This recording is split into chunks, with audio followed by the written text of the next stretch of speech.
নমস্কাৰ আজি হৈছে 4 জুলাই অসমৰ লগতে ভাৰতবৰ্ষৰ বিভিন্ন প্ৰান্তৰ পৰা ইতিমধ্যে যুগুত কৰা হৈছে ৰাজ্যবাসীৰ বাবে কেইবাটাও বিশেষ ডাঙৰ খবৰ আৰু জৰুৰী খবৰ আজিৰ আমাৰ প্ৰথমটো খবৰ হৈছে ৰাজ্যবাসীৰ বাবে এক বিশেষ গুৰুত্বপূৰ্ণ খবৰ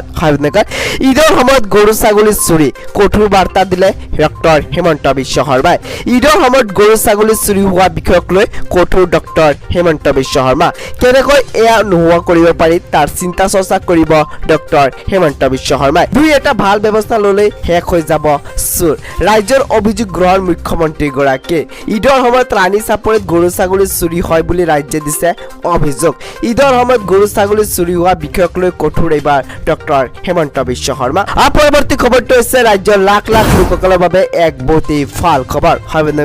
10 তাৰিখে লাখ লাখ লোকৰ একাউণ্টত সোমাব ধন কোনে কোনে লাভ কৰিব এই ধন আপোনালোকে জানি লওক অৰুণোদয় আঁচনিৰ লাখ লাখ হিতাধিকাৰীৰ একাউণ্টত জমা হ'ব 1250 টকাকৈ বৃদ্ধ পেঞ্চন আঁচনিৰ ধন সোমাব একাউণ্টত বিধৱা পেঞ্চন আঁচনিৰ ধন জমা হ'ব এবাৰ একাউণ্টত প্ৰতি মাহৰ 10 তাৰিখে হিতাধিকাৰী একাউণ্টত ধন সোমোৱাটো নিশ্চিত কৰিছে চৰকাৰে পৰৱৰ্তী খবৰটো হৈছে ৰাজ্যৰ লাখ লাখ ৰেচন হিতাধিকাৰীৰ বাবে এক বিশেষ গুৰুত্বপূৰ্ণ খবৰ আৰু এটা জৰুৰী খবৰ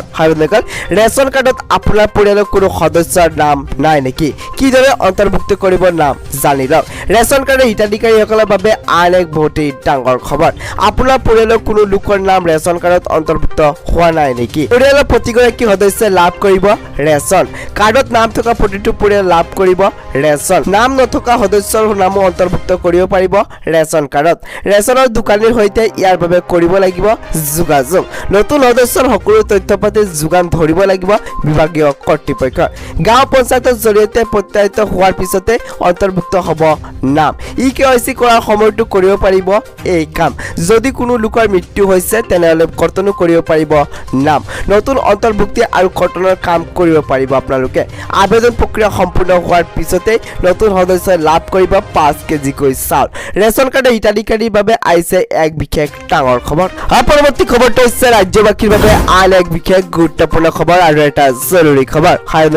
ৰাজ্যৰ ৰুখত পৰিল মন্ত্ৰী কেশৱ মহন্ত প্ৰতিবাদী বৰ্ণাটক বুজনি দিবলৈ গৈ ক্ষোভৰ সন্মুখীন কলিয়াবৰত বুজনি দিবলৈ গৈছিল প্ৰতিবাদী বৰ্ণাটক বুজনি দিবলৈ গৈ ক্ষোভৰ সন্মুখীন মন্ত্ৰী কেশৱ মহন্ত মঙলবাৰে লুইতৰ বাৰণী পানী ভাঙিছিল সুইচ গেট কলংমুখৰ সুইচ গেট চিংগাত ভয়ংকৰ বান পৰিস্থিতি ন অঞ্চলত সোমাইছে ব্ৰহ্মপুত্ৰৰ বাৰণী পানী সুইচ গেট নিৰ্মাণকাৰী সংস্থাৰ বিৰুদ্ধে আজি বৰ্ণাটৰ প্ৰতিবাদী বৰ্ণাটক বুজনি দিবলৈ যোৱা কেশৱ মহন্তক জবাবদিহি সুইচ গেট নিৰ্মাণৰ বাবে আবণ্টনৰ ধন ক'ত ব্যৱহাৰ হ'ল বুলি প্ৰশ্ন মন্ত্ৰীয়ে ঠিকাদাৰী সংস্থাৰ বিৰুদ্ধে ব্যৱস্থা গ্ৰহণ আশ্বাস দিয়াতে শান্ত ৰাইজ পৰৱৰ্তী খবৰটো হৈছে ৰাজ্যবাসীৰ বাবে আন এক বিশেষ গুৰুত্বপূৰ্ণ খবৰ কি পৰিকল্পনা চন্দ্ৰবাবু নাইডুৰ ৰাজনৈতিক মহলত জোকাৰণি চন্দ্ৰবাবু নাইডুৰ সিদ্ধান্তক লৈ ৰাজনৈতিক মহলত জোকাৰণি মুখ্যমন্ত্ৰীৰ সৈতে বৈঠকত মিলিত হ'ব চন্দ্ৰবাবু নাইডু তেলেংগানাৰ মুখ্যমন্ত্ৰীলৈ পত্ৰ লিখিলে চন্দ্ৰবাবু নাইডুৱে চন্দ্ৰবাবু নাইডুৰ পত্ৰক লৈ বিশেষ চৰ্চা কি আছে চন্দ্ৰবাবু নাইডুৱে ৰেৱন্ত ৰেড্ডিলৈ লিখা পত্ৰত 6 জুলাই বৈঠকত মিলিত হোৱাৰ প্ৰস্তাৱ চন্দ্ৰবাবু নাইডু তেলেগুভাষী ৰাজ্য দুখনৰ পাৰস্পৰিক বিষয়বোৰ আলোচনা কৰিবলৈ এই প্ৰস্তাৱ মই তেওঁৰ সৈতে ঘনিষ্ঠভাৱে কাম কৰাৰ বাবে আশাবাদী অন্ধ্ৰপ্ৰদেশ বিভাজনৰ 10 বছৰ হ'ল আৰু মিলি বিভাজনৰ পিছৰ সমস্যা আৰু প্ৰগতিৰ সুবিধাৰ বাবে কাম কৰিব লাগে লোকসভা নিৰ্বাচনৰ ফলাফলৰ পিছতে কিংমেকাৰ হৈছিল অন্ধ্ৰপ্ৰদেশৰ মুখ্যমন্ত্ৰীগৰাকী